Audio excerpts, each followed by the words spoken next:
안녕하세요 여러분, 방구석 민키코입니다.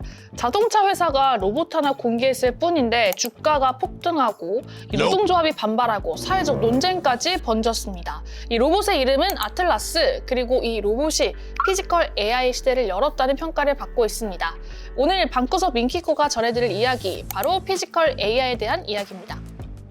CS2016에서 로봇 아틀라스를 공개한 지 10일 만에 현대차 그룹이 주가 폭등과 함께 시가총액 5위에서 3위로 단숨에 올라섰습니다. 시가총액 70조 원에서 90조 원을 넘긴 건데요. 지금까지는 AI가 말하고 분석하고 정리하고 챗GPT 같이 화면 속 안에서 존재했다면 이제는 몸이 달린 피지컬 AI가 직접 움직이고 말을 하는 겁니다.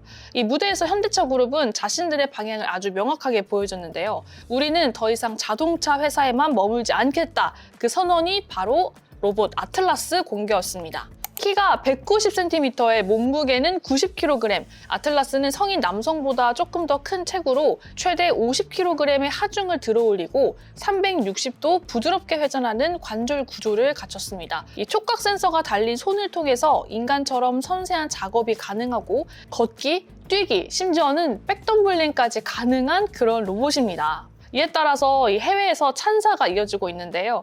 베스트 오브 CS를 선정하는 CS 공식 파트너 시넷에서는 아틀라스를 CS2016 베스트 로봇상으로 선정하기도 했습니다. 이처럼 인공지능을 로봇이나 자동차 등 실물 하드웨어에 탑재한 피지컬 AI 선도 기업으로서 현대차 그룹이 위상을 단단히 확보를 했고요. 또 산업용 로봇으로 실제 제조 현장에서 높은 효율성을 발휘하도록 설계가 됐습니다. 아무튼 이렇게 현대차가 아틀라스 양산 로드맵과 함께 수익화 목표 시점을 구체적으로 밝히면서 이 기대감이 더욱 모이고 있는데요. 현대차는 2028년까지 연간 아틀라스를 3만 대를 양산하고 HMG MA에 우선 투입하겠다는 목표를 밝혔습니다.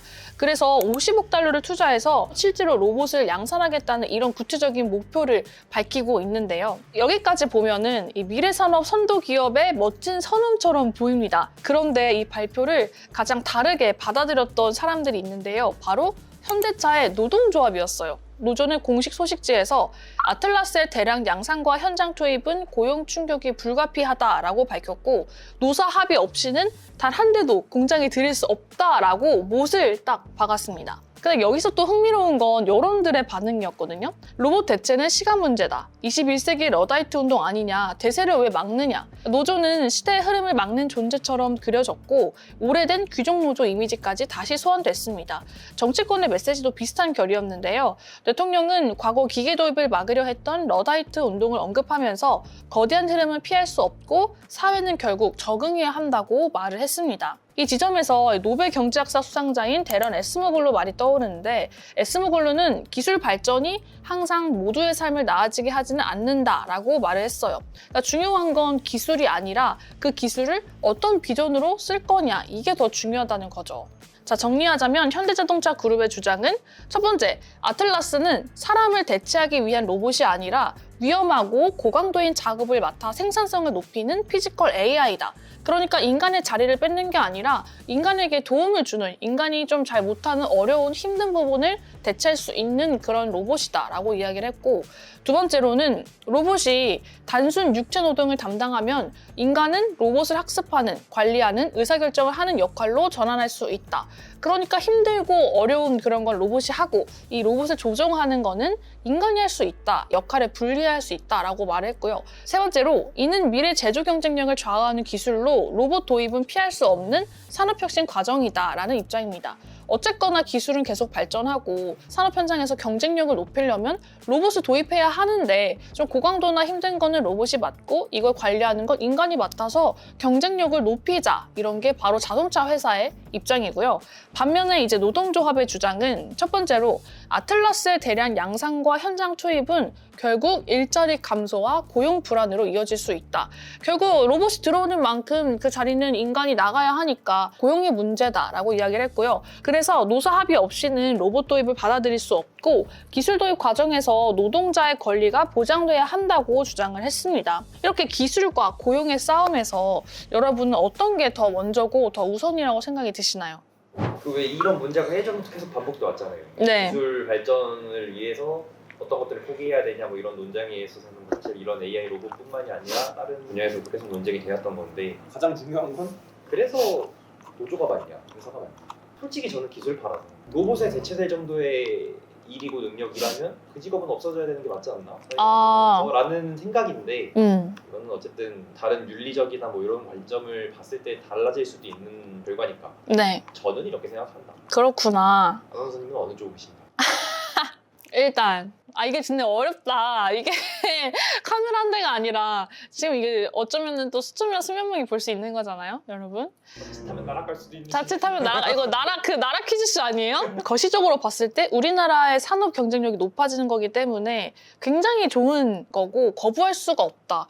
인간의 자리를 위해서 우리 산업 경쟁력을 낮추자? 그럴 수가 없잖아요. 뭐 4차, 5차 산업이 발달하는데 안 돼. 우리는 인간의 노동 자리를 위해서, 일자리를 위해서 우리는 다 손수 제작할 겁니다 하면서 기계를 하지 않고 손수 제작할 수 없잖아요. 그거 영화 보셨어요? 이병헌 나온 거? 영화 어쩔 수가 없다 해서 이병헌의 그런 역할인 거잖아요. 내가 이렇게 기계를 이렇게 만지던 애가 내가 빠지고 기계가 이제 알아서 되는. 그래서 사람들 일자리가 점점 줄어드는 이런 건데 일자리를 좀 다르게 이제 생산해야죠. 의사결정을 하고 로봇을 좀 관리 감독하고 하지만 그 인원을 예를 들어서 2028년까지 로봇을 양산해서 투입을 할 거다라고 하면은 2028년까지는 이 생산직에 있는 그런 노동자들을 로봇을 관리할 수 있도록 그 역할이 배치가 되도록 회사 내에서 교육을 해준다거나 아니면은 어떤 지원을 해준다거나 그 3년의 시간 동안 이 사람들이 일자리를 잃지 않고 그 로봇을 관리하고 감독할 수 있는 포지션으로 변경할 수 있도록 회사에서 이제 지원을 해줘야 하지 않을까? 라고 생각해요. 왜냐면 회사에 들어갈 때 누가 나 여기서 이제 잘릴 거야 라고 들어가는 사람은 없잖아요. 나 여기서 평생 일할 거야, 열심히 일할 거야 라고 하고 이제 들어가는데 갑자기 기계가 와서 내 자리가 이렇대, 실직했대. 근데 뭐 저희 같은 20대야 그래 다시 하면 돼, 다시 다른 데 취직하면 돼 하지만 영화 어쩔 수 없다처럼 막 자녀들이 있고 가장이고 하는 사람들은 진짜 날벼락이에요. 세상 끝나는 거예요. 어느 정도 그 기반을 만들어줘야 하지 않나라고 생각이 들고 그런 부분에서 아마 좀 논쟁이 되고 있지 않을까?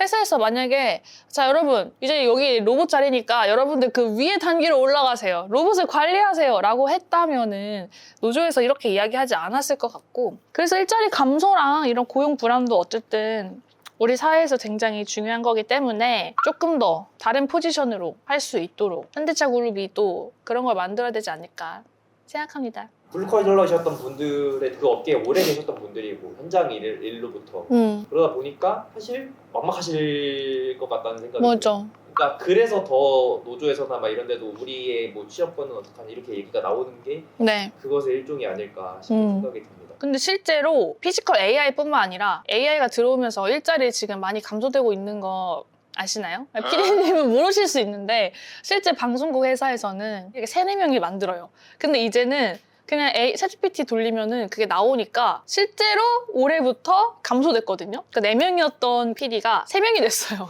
왜냐면 이제 CG 자막을 만들 사람이 필요가 없는 거예요. 그냥 챗GPT 돌려버리고 그 결과물 쓰면 되는 거거든. 근데 웃긴 건 뭐냐면은 피지컬 AI라는 건 몸이 이제 생겼단 말이죠. 그러니까 이제 얘네들이 밖으로 나온 거야. 이제 커피를 만드는 것도 예를 들어서 화면 속에서는 자 커피를 만드는 방법 알려드릴게요. 1번 뭐 아메리카 어쩌고저쩌고 이렇게 이랬다면 이제 얘네가 나와가지고 만들어줘. 그러면 이제 카페 뭐 알바나 카페에서 일하시는 분들도 사라지고 다 사라져.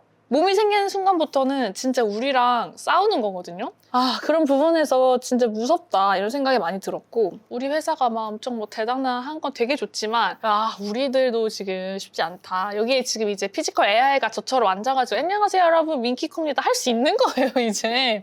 딥페이크 써가지고 이제 할 수 있는 거란 말이에요. 아무튼 그렇습니다. 그렇기 때문에 이렇게 피지컬 AI가 또 각광받고 있어서 굉장히 좋은 소식이 될 수 있지만 한편으로 생각해보면 이게 지금은 어떤 제조업 현장에서의 근데 일이지만 이게 점점 이제 몸이 생긴 이 AI가 여러분들의 자리, 여러분들의 그런 일자리에 침투하게 된다면 여러분들은 어떻게 좀 순수히 오케이 너가 이 자리를 해 내가 인수인계 해줄게 라고 하면서 비켜주실 수 있을지 궁금합니다 여러분. 그렇기 때문에 여러분들의 생각도 궁금하니까요. 여러분 댓글로 많이 남겨주세요. 자, 이렇게 오늘은 피지컬 AI에 대해서 한번 이야기를 해봤는데요. 다음에는 이제 산업용 로봇이 아닌 가정용으로 침투할 수 있는 로봇을 한번 이야기를 가져오도록 하겠습니다. 오늘 영상도 잘 보셨다면 좋아요, 구독 부탁드리고 댓글로 꼭 의견 알려주세요, 여러분. 안녕.